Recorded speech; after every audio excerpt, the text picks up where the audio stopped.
رمضان عید کے معاملے میں میرے نزدیک مہینہ کب شروع ہوتا ہے کب ختم ہوتا ہے اس کو سائنسدانوں کے سپرد کر دیجئے، بڑی عنایت ہے۔ اس کا کوئی مذہب سے تعلق نہیں، یہ مذہبی مسئلہ ہی نہیں ہے۔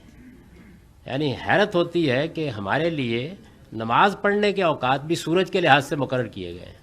سائنسدانوں نے ایک گھڑی بنا کے ہمارے ہاتھ پر باندھ دی ہے، ہم دیکھتے ہیں، نہ سورج دیکھنے کے لیے جاتے ہیں نہ باہر نکل کے دیکھتے ہیں، کمروں میں نماز پڑھ لیتے ہیں، وقت ہو گیا۔ رمضان میں یہی کرتے ہیں نا آپ، جب روزہ کھولنا ہوتا ہے تو چاند کے معاملے میں بھی علمی طور پر اب دنیا وہاں پہنچ گئی ہے کہ آپ سائنسدانوں سے کہیں وہ آپ کو 1000 سال کا کیلنڈر بنا کے دے دیں گے۔ اس کا مولویوں کے ساتھ، مذہبی لوگوں کے ساتھ، علماء کے ساتھ کوئی تعلق نہیں ہے، یہ ان کے کرنے کا کام ہی نہیں ہے۔ صرف میں تو بارہا یہ کہتا رہا ہوں، میں نے آپ کو بھی سنا دیتا ہوں، اور جگہوں پر بھی یہ واقعہ سنایا ہے کہ غلام اسحاق صاحب جب پاکستان کے صدر تھے تو انہوں نے مجھے رویت ہلال کمیٹی میں نامزد کر کے خط لکھ دیا میرے نام۔ تو میں نے کوئی 2 دن کے وقفے سے ان کو جواب دیا کہ 2 دن میں نے بہت غور کیا، جناب صدر آپ کا بہت شکریہ عزت افزائی کا، مجھے اپنے اندر کوئی صلاحیت چاند دیکھنے کی نظر نہیں ہے، اس لیے میں معذرت کرتا ہوں۔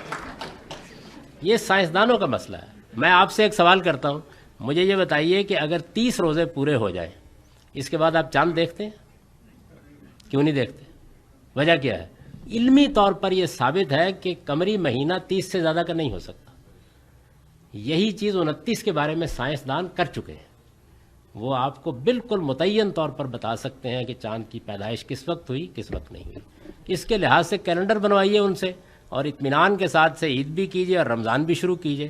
سائنسدانوں کے سپرد کر دیں اس معاملے کو، علماء سے چھین کر، دست بستہ چھینیے گا، کوئی زبردستی نہ کیجیے گا، سائنسدانوں کے حوالے کر دیں تاکہ امن قائم ہو اور وہ صورتحال پیدا نہ ہو کہ بہن کی آج عید ہے اور بھائی کا آج روزہ ہے۔